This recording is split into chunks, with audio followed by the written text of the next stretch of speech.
Assalamualaikum warahmatullahi wabarakatuh. Alhamdulillahilladzi ja'ala syahra Ramadan syahran mubaraka kutiba fihi siyam wa unzila fihi al-Qur'an hudan lin-nasi wa bayyinatin minal huda wal furqan. Asyhadu an la ilaha illallah wa asyhadu anna Muhammadan abduhu wa rasuluh. Qala Allah ta'ala fi kitabihil karim, a'udzu billahi minasyaitonir rajim, bismillahirrahmanirrahim. Wa'budullaha wa la tusyriku bihi syai'aw wa bil walidaini ihsana. Sadaqallahul azim wa sadaqa Rasul Karim. Yang sama-sama kita hormati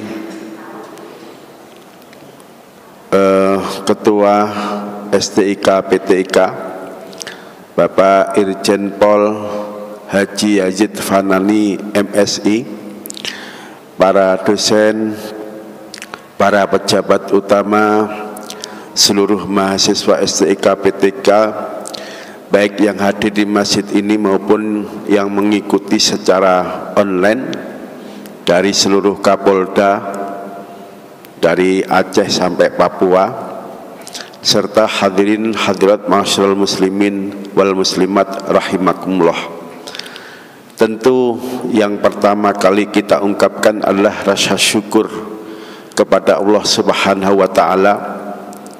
Alhamdulillah di pagi hari ini kita bisa mengawali aktivitas dengan sama-sama membaca surat Yasin dan membaca Al-Asma Al-Husna, dengan harapan semoga bacaan surat Yasin, bacaan Asmaul Husna akan menambah keberkahan hidup kita.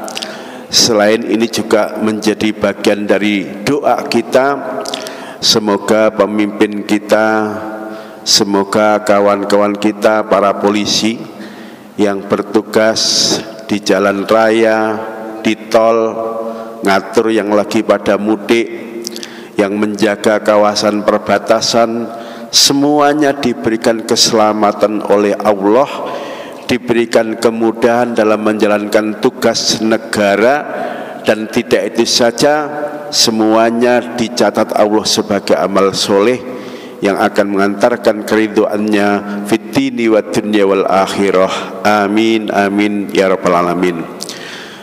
Salawat salam semoga senantiasa dilimpahkan kepada baginda Nabi Muhammad sallallahu alaihi wasallam beserta para keluarga, para sahabat dan seluruh umatnya sampai akhir zaman.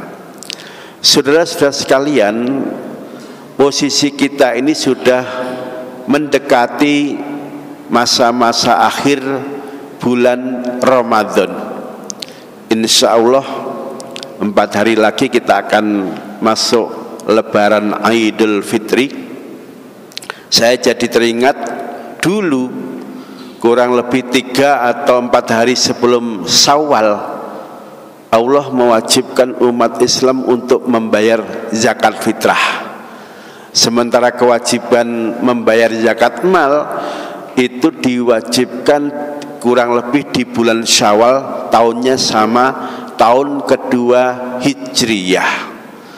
Karena sekarang ini momennya momen menyambut Lebaran, pada sibuk mempersiapkan mudik, bahkan sudah banyak yang sekarang meninggalkan kota-kota besar di Indonesia, meninggalkan Jakarta, meninggalkan kota Surabaya, berangkat mudik menuju kampung halaman. Maka tema kultum pada pagi hari ini, temanya baju baru, mudik dan lebaran. Baju baru dipakai menjelang Idul Fitri atau Idul Adha. Tradisi menggunakan baju, dalam bahasa kita baju baru, itu sudah ada sejak zaman Nabi. Cuman yang diistilahkan Nabi bukan baju baru, tapi baju terbaik, baju yang paling disenangi. Itu yang dipakai pada saat kita menyambut Idul Fitri atau Idul Adha, atau pada saat kita melaksanakan Lebaran. Berarti pada saat kita Lebaran nanti tidak ada keharusan bajunya harus baru. Yang ada yang diperintahkan Nabi, pakai baju terbaik yang kita miliki, dengan syarat baju itu nutup aurat, tentu tidak boleh terlalu ketat. Dan yang terakhir, pada saat mengenakan baju baru, jangan sekali-kali diniati untuk pamer, untuk riya, atau untuk menunjukkan eksistensi diri bahwa dia duitnya banyak. Jadi dalam Islam menggunakan baju terbaik, baju terbaik itu bisa jadi baju lama, bisa jadi baju baru, itu hukumnya mubah. Dengan syarat tadi, 1, nutup aurat, 2, bersih, dalam kurung kalau kita umat Islam usahakan yang suci, dan yang ketiga pada saat mengenakan baju baru jangan diniati untuk pamer, untuk riya, untuk nunjukin bahwa duitnya banyak. Itu ketentuannya. Bahkan nanti ada seorang ulama ngingetin, karena umumnya pada saat Lebaran umat Islam mengenakan baju terbaik, baju baru. Ini ulama kemudian menasihati bahwa hakikat Lebaran itu bukan terletak pada baju baru yang dikenakan, tapi hakikat Lebaran itu adalah ketika kita mampu mengekspresikan diri, ketaatan kita di hadapan Allah, ketaatan itu makin bertambah. Ungkapannya dalam bahasa Arab kurang lebih begini, laisal id liman labisal jadid wa innamal id liman ta'atuhu tazid. Jadi Lebaran itu hakikatnya bukan untuk menunjukkan bajunya baru, tapi hakikat Lebaran adalah ketika seseorang itu mampu menunjukkan bahwa ketaatannya kepada Allah makin bertambah. Jadi itu penjelasan ulama. Nah kemudian yang kedua tentang mudik. Mudik itu apa sih?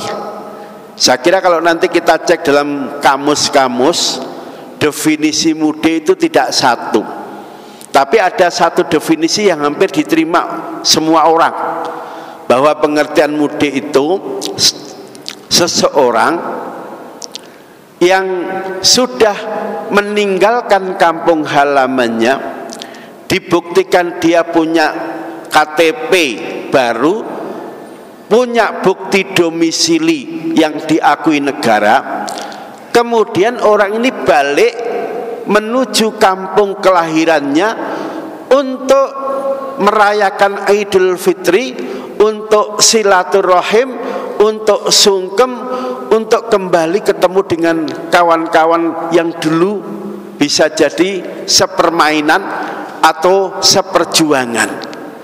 Ketika selesai sungkem, silaturahim, berkunjung kepada kerabat, kepada tetangga, sudah selesai, kemudian balik lagi di kota baru di mana dia tinggal. Ini pengertian mudik. Terus kalau pulang kampung itu apa? Kalau pulang kampung memang orang ini meninggalkan kampung mungkin untuk kerja, sifatnya sementara, KTP-nya masih KTP kampung, bukti domisilinya masih di kampung, dia memang pulang karena rumahnya di kampung itu. Setelah mungkin pekerjaannya selesai atau dia dapat misalnya waktu cuti yang panjang, dia balik ke kampungnya karena bisa jadi keluarganya masih tinggal di kampung. Ketika dia di kota sendirian sekedar untuk kerja, mungkin paruh waktu, mungkin untuk saat-saat tertentu saja, begitu pekerjaannya selesai dia balik lagi. Jadi yang pulang kampung itu memang KTP-nya masih di kampung, dia tidak nyabut KTP, bukan pindah domisili, maka istilahnya yang seperti ini bukan disebut mudik, tapi sebutannya pulang kampung. Nah, sebagian ahli bahasa nggak mau repot, udahlah anggap saja sama pengertian mudik dengan pulang kampung. Meskipun bisa jadi apa yang dikerjakan begitu nyampe di kampungnya masing-masing beda. Ini biar kita tidak terlalu pusing memikirkan antara istilah mudik dengan istilah pulang kampung.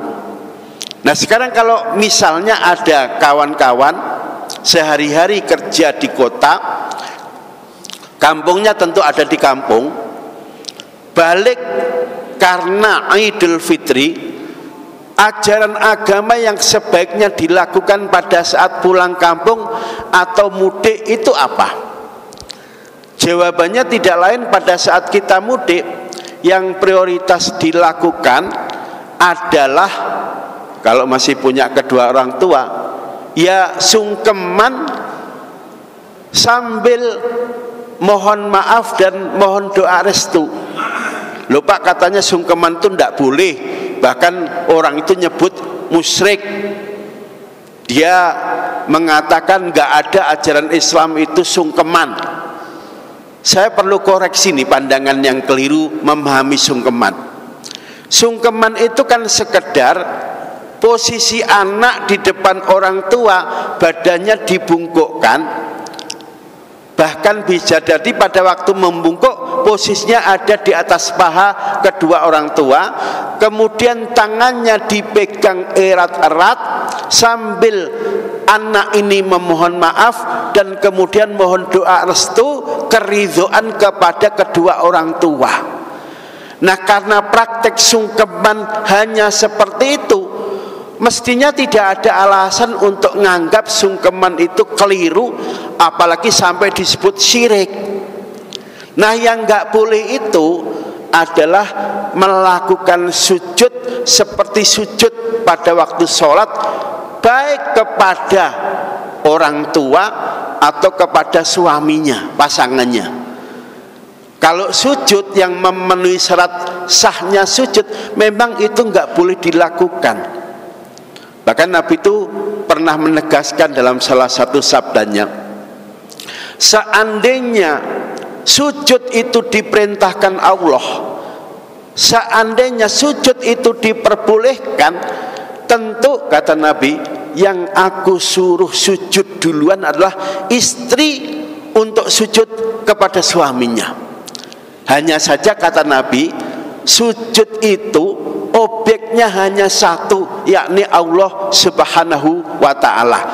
Karena objeknya satu, hanya Allah, tentu siapapun manusia hukumnya haram melakukan sujud kepada makhluk. Penjelasannya seperti ini. Jadi kalau sekedar sungkeman, posisi anak membungkuk sambil megang tangan kedua orang tuanya untuk minta maaf dan mohon doa restu, ini hukumnya boleh. Bahkan ekspresi seperti itu merupakan bagian dari sikap tawadhu, sikap low profile dari seorang anak kepada kedua orang tuanya.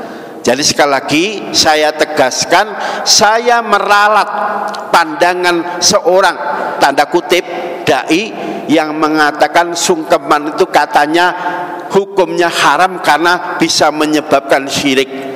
Pandangan ini adalah keliru dan tidak tepat. Jadi silahkan nanti kawan-kawan para polisi, kalau pulang orang tua dua-duanya masih ada, mungkin sudah sepuh, bapak ibu duduk di kursi, kita mendekat, kemudian kita dalam posisi seperti duduk jongkok atau membungkuk, kemudian kedua tangan bapak ibu kita pegang, kita jabat dengan erat, kita mohon maaf kepada kedua orang tua kita.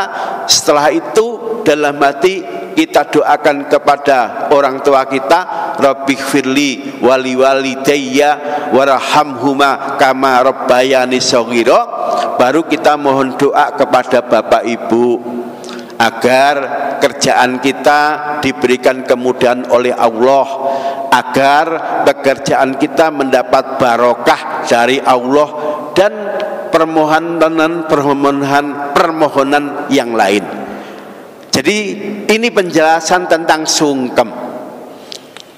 Nah, yang terakhir, pada saat kita pulang kampung mudik, selain tadi minta maaf, sungkem kepada Bapak Ibu, terus ngapain? Sebetulnya di surat An-Nisa, surat nomor 4 ayat 36, di sana ada satu ayat yang sekaligus bisa menjadi panduan kita dalam hidup bermuamalah pada saat kita lebaran atau mudik. Ayatnya agak panjang. Wa'budullaha wa la tusyriku bihi syai'aw wa bil walidaini ihsana wa bidzil qurba wal yatama wal masakin, dan seterusnya. Intinya kata Allah, pada saat kita berada di tanggal 1 Syawal, Lebaran itu bahasa Jawa, artinya dalam bahasa Indonesia sesudahan. Jadi lebaran itu maksudnya sesudah kita puasa 1 bulan Ramadan, maka jangan lupa lanjutkan untuk melakukan sholat Idul Fitri. Selesai melaksanakan sholat Idul Fitri, lakukan silaturahim. Pertama tadi sungkem kepada kedua orang tua. Setelah itu datangi guru-guru kita. Jangan sampai guru-guru kita belum dikunjungi, karib kerabat dekat kita juga belum ditengokin, tetangga dekat juga belum dikunjungi. Ini sudah ribut untuk nengokin leluhurnya yang katanya ada hubungan kerabat dekat. Pergi ke kebun binatang, ke Ragunan, ke Wonokromo. Ngapain buru-buru ke sana nengokin saudara katanya? Emang kamu yakin saudaramu monyet? Emang kamu yakin monyet itu leluhurmu? Meskipun ada teori yang dinyatakan Charles Darwin bahwa ada hubungan dekat antara manusia dengan monyet, yakini bahwa bapak ibumu dulu itu bukan monyet. Bapak ibumu ya manusia. Jadi Darwin itu salah membuat teori. Di sana ada missing link, ada jeda waktu yang mestinya harus yakin antara manusia dan monyet itu tidak pernah ketemu nasab. Jadi tolong, karena teorinya keliru, sekarang jadwal keragunan, jadwal nengokin monyet, nengokin hewan itu ditunda dulu. Yang prioritas untuk dikunjungi ya karib kerabat dekat, kemudian tetangga dekat. Urutannya dari orang tua ke guru dulu. Orang tua, guru, baru karib dekat, tetangga dekat, saudara jauh, tetangga jauh, dan seterusnya sampai kurang lebih waktu liburan itu kita gunakan untuk halal bihalal dan silaturahmi. Begitu sudah selesai, silakan balik lagi ke kota asalnya untuk melanjutkan pekerjaan, melanjutkan mungkin dakwah, mungkin pengabdian kepada negara dan kepada masyarakat. Jadi caranya seperti itu. Nah, sekarang ini kan tahun-tahun agak rawan karena musim persiapan mau pemilu. Biasanya bibit-bibit karena beda partai, beda bendera, itu bisa menyebabkan kerawanan sosial, hubungan kekerabatan, hubungan kemasyarakatan bisa terkoyak gara-gara pemilu kada, gara-gara pemilu. Bahkan pengalaman tahun-tahun lalu banyak yang cerita karena beda partai itu musuhannya nggak cukup sehari, berhari-hari sampai nggak tegur sapa. Lebih 3 hari, seminggu, sebulan, bahkan sampai mati. Kadang-kadang mereka masih musuhan. Loh, padahal Nabi itu serius ngingetin, la yahillu li muslimin ayyah juro akhahu fawqa salas. Nggak halal seorang muslim mendiamkan saudaranya saja, nggak ngobrol, nggak tegur sapa lebih 3 hari, itu sudah nggak boleh, nggak halal. Apalagi kalau sampai musuhannya berbulan-bulan, nggak mau jabatan tangan, nggak mau saling memaafkan. Ini orang-orang yang tertipu, orang-orang yang bisa digelincirkan oleh setan. Jadi lebaran tahun ini mestinya menjadi tonggak kita punya komitmen untuk menjaga persahabatan, menjaga persaudaraan. Pemilu itu hal biasa, rutin terjadi. Jangan sampai pemilu itu kemudian mengoyak persahabatan, persaudaraan kita dengan sesama umat Islam. Itu yang paling penting yang perlu saya ingatkan. Nah, yang kedua yang juga perlu saya ingatkan, sekaligus ini untuk memotivasi, Pak, sebetulnya yang dicari apa sih? Kok pakai mudik segala? Dibela-belain bahkan naik kereta api, dibela-belain naik bis tidak ada AC-nya, dibela-belain karena nggak punya ongkos pulang naik motor, bahkan ada yang pulang naik sepeda. Sebetulnya apa sih Pak yang mereka buru? Kalau ini kita tanya kepada mereka, jawabannya simpel. Saya ingin mengamalkan perintah Nabi untuk menyambung silaturahim. Siapa tahu, kata mereka, dengan silaturahim yang saya lakukan ini, Allah kemudian memberikan keberkahan dalam rezeki saya, Allah kemudian memberikan keberkahan dalam umur saya. Mayyuridu ayyub satolahu fi rizkihi wa ayyun fa'alahu fi atharihi fal yasil rahimah. Itu janji Nabi. Siapa yang pengen pada saat mudik, pada saat pulang kampung, dia melakukan silaturahim sambil berdoa, semoga dengan silaturahim yang saya lakukan meski dengan susah payah seperti ini, siapa tahu Allah kemudian memberikan keberkahan dalam rezeki saya, siapa tahu Allah memberikan keberkahan dalam umur saya. Nanti kalau kita buka dalam kitab hadis, sarah-sarah hadis, pengertian rezeki itu dilapangkan, itu pengertiannya bisa secara kuantitatif juga bisa kualitatif.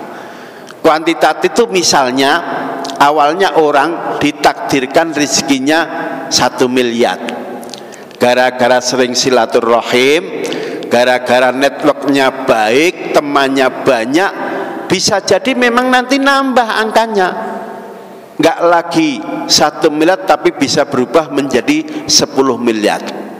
Tapi kalau ada yang sudah silaturahim, mudik, pulang kampung, rezekinya tetap misalnya 1 miliar, nggak nambah-nambah angkanya, yakini berarti yang nambah keberkahannya.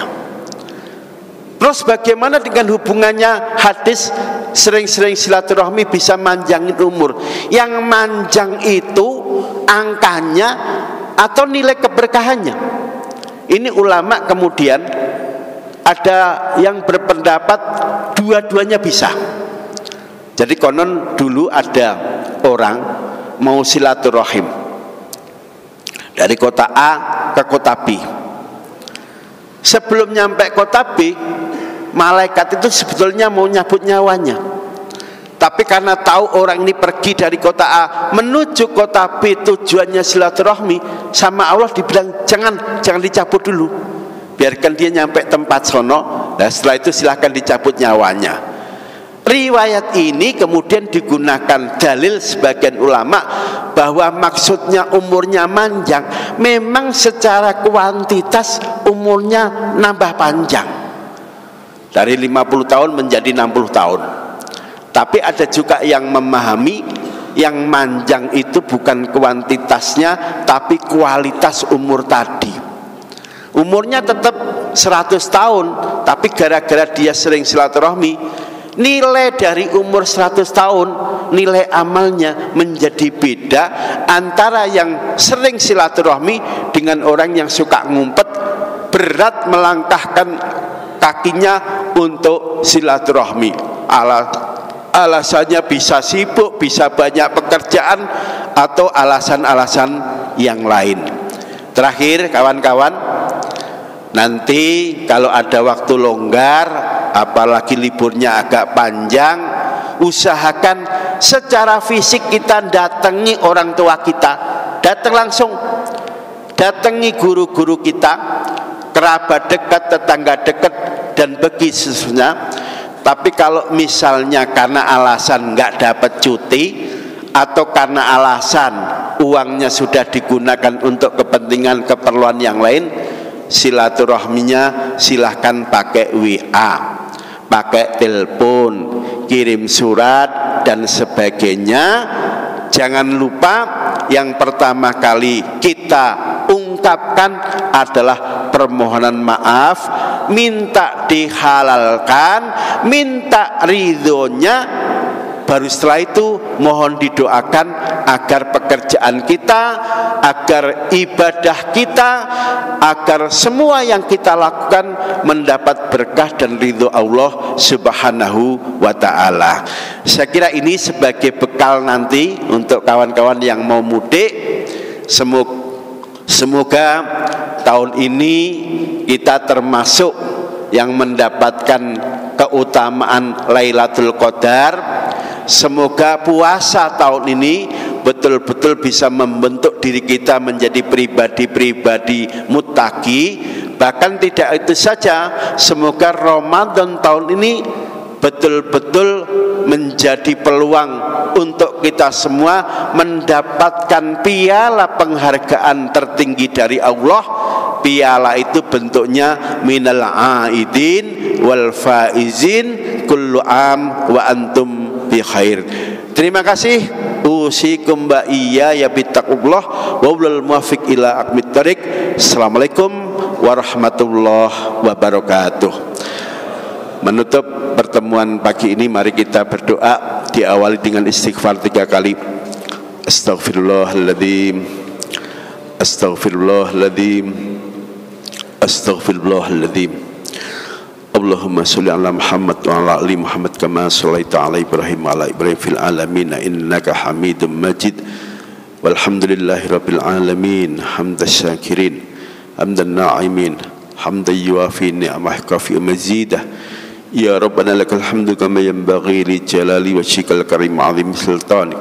Allahumma ya Allah taqabbal minna salatana wa siyamana wa ruku'ana wa sujudana wa tilawatana wa tasbihana wa tammim taksirana ya Allah ya arhamar rahimin. Rabbana hab lana min azwajina wa dhurriyyatina qurrata a'yun waj'alna lil muttaqina imama. Rabbana atina fid dunya hasanah wa fil akhirati hasanah wa qina adzabannar. Subhana rabbika rabbil izzati amma yasifun wa salamun alal mursalin walhamdulillahi rabbil alamin.